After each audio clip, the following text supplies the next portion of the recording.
Hi friends, स्वागत है आप सभी का मिशन क्वेश्चन सेंटर में। इस वीडियो में बात करेंगे पॉलिटी के इंपॉर्टेंट क्वेश्चन के बारे में डिस्कस करेंगे और ये टॉपिक है आपका संविधान की विशेषताएं। पहला क्वेश्चन है, भारतीय संविधान के वृहद होने का कारण क्या है? तो रीज़न क्या है? तो इनमें से पहला ऑप्शन है कि इसमें अनेक संविधानों के अनुभव समाविष्ट हैं। बिल्कुल है भाई, ठीक है, समाविष्ट हैं। फिर उसके बाद में कह रहा है मतलब मेन रीज़न क्या है ऐसा, ठीक है। इसमें विस्तृत प्रशासकीय प्रावधान है। इसमें एक बड़े देश के शासन से संबंधित है। इसमें संघ एवं राज्य दोनों सरकारों का संविधान है। तो यही वाला हो जाएगा डी वाला। तो इसमें संघ एवं राज्य दोनों सरकारों का संविधान है, इस वजह से ये वृहद होने का रीजन माना जाता है।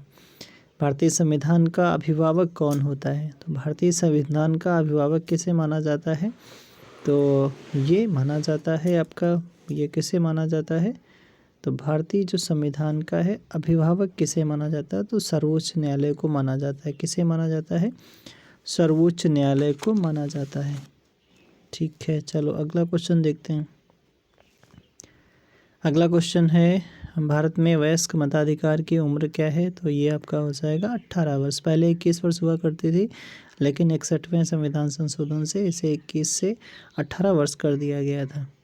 अगला क्वेश्चन है, भारतीय संघीय व्यवस्था की एक विशेषता क्या है? तो यहाँ पर अगर देखा जाता है दोहरी नागरिकता है नहीं, संविधान की सर्वोच्चता है, केंद्र में संपूर्ण शक्ति है, शक्तियों का एकीकरण है। तो संघीय व्यवस्था का अगर देखा जाता है तो शक्तियों का एकीकरण क्या होगा? केंद्र में संपूर्ण शक्ति होगी, संविधान की सर्वोच्चता। तो यही वाला आपका आंसर बिल्कुल सही हो जाएगा।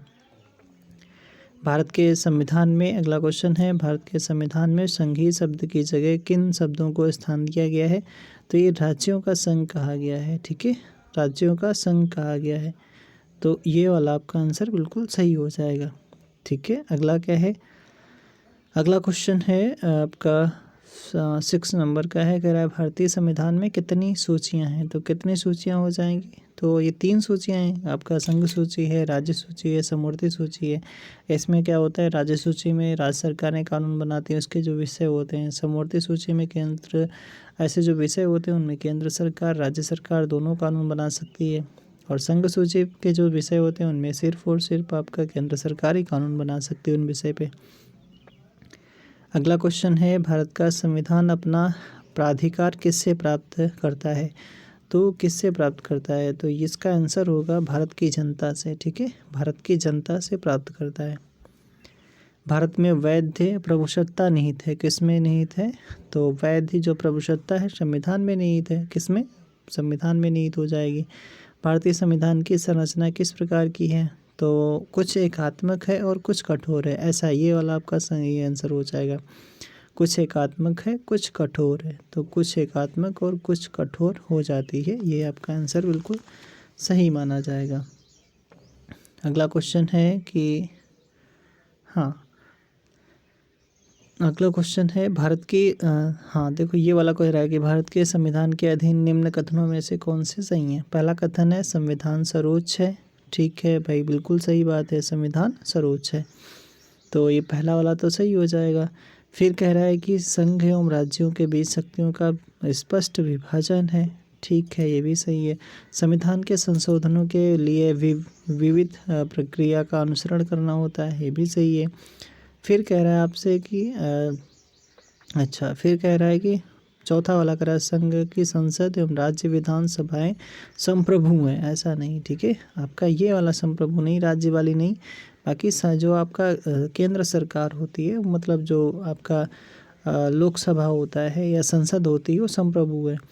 तो अगला है कि कह रहा है कि मूल अधिकारों की परिधि को निर्धारित करने के लिए संविधान की उद्देशिका का अवलंब नहीं किया जा सकता। तो ये भी आपका गलत हो जाएगा। तो सिर्फ और सिर्फ आपके आंसर जो हो जाएंगे, एक मिनट थोड़ा, हाँ, सिर्फ और सिर्फ जो इसके आंसर हो जाएंगे आपका 1 2 3 वाला आंसर ये सही हो जाएगा। तो अगला क्वेश्चन है यहाँ पर, हाँ, पूछ रहा है आपसे, लिखित संविधान की अवधारणा ने सर्वप्रथम कहाँ जन्म लिया है? तो लिया है आपका संयुक्त राज्य अमेरिका में लिया है। कहाँ पे? संयुक्त राज्य अमेरिका में लिया है। तो ये हो जाएगा संयुक्त राज्य अमेरिका में लिया है, ये वाला आंसर सही हो जाएगा। अगला क्वेश्चन है, अध्यक्षात्मक शासन का उदय सर्वप्रथम किस देश में हुआ है? तो किस देश में हुआ? संयुक्त राज्य अमेरिका में हुआ। कहाँ पर? संयुक्त राज्य अमेरिका में। कौन सा एक भारतीय संविधान का दर्शन नहीं है? ऐसा कौन सा है इसमें भारतीय संविधान का दर्शन नहीं है? कल्याणकारी राज्य की स्थापना करना, बिल्कुल सही बात है। समाजवादी राज्य की स्थापना करना, राजनीतिक समानता की बात की गई है, और साम्यवादी कम्युनिस्ट वाला इसमें चर्चा नहीं की गई है। अगला कथन कह रहा है, 14 नंबर का क्वेश्चन है। कथन है कि भारतीय संविधान अर्धसंघात्मक है। बिल्कुल सही बात है, अर्धसंघात्मक है। फिर आपका रीजन मतलब कारण में दिखाता है, तो भारतीय संविधान ना तो संघात्मक है और ना ही एकात्मक है। तो आपका यहाँ से कह रहा है कि क्या व्याख्या सही कर रहा है? तो बिल्कुल सही कर रहा है भाई, क्योंकि देखो ना, भारतीय संविधान एक अर्धसंघात्मक है, तो इसका मतलब है, फिर आगे क्योंकि लगा के देख लो, क्योंकि भारतीय संविधान ना तो संघात्मक है ना ही एकात्मक है, तो फिर है क्या भैया? अर्धसंघात्मक है। तो आपका सही व्याख्या भी कर रहा है। इनमें से कौन सा भारतीय संघीय व्यवस्था में एकात्मक तत्व है? पहला है ऑप्शन, पहला मतलब एक में दिया गया शक्तियों का विकेंद्रीकरण। अच्छा, दूसरा आपसे कह रहा है कि शक्तियों का विकेंद्रीकरण, ये तो गलत हो जाएगा, राज्यपालों की नियुक्ति है। फिर राज्यसभा में असमान प्रतिनिधित्व है, न्यायिक पुनरावलोकन है, अखिल भारतीय सेवाएं हैं, और फिर द्विसदनात्मक व्यवस्थापिका है। तो इसका जो आंसर हो जाएगा आपका बिल्कुल करेक्ट वाला 2, 3, 5 वाला सही है। ठीक है, 2, 3 और 5 का सही है, बाकी चीज़ें आपकी नहीं है। तो 2, 3, 5 वाला आपका ये वाला आंसर बिल्कुल सही हो जाएगा। अगला क्वेश्चन क्या है भैया? अगला क्वेश्चन है आपका, भारत में राजनीतिक व्यवस्था के मूलभूत लक्षण हैं। पहला क्या है? यह एक लोकतांत्रिक गणतंत्र है। अच्छा भैया, सही बात है, एकदम सही है।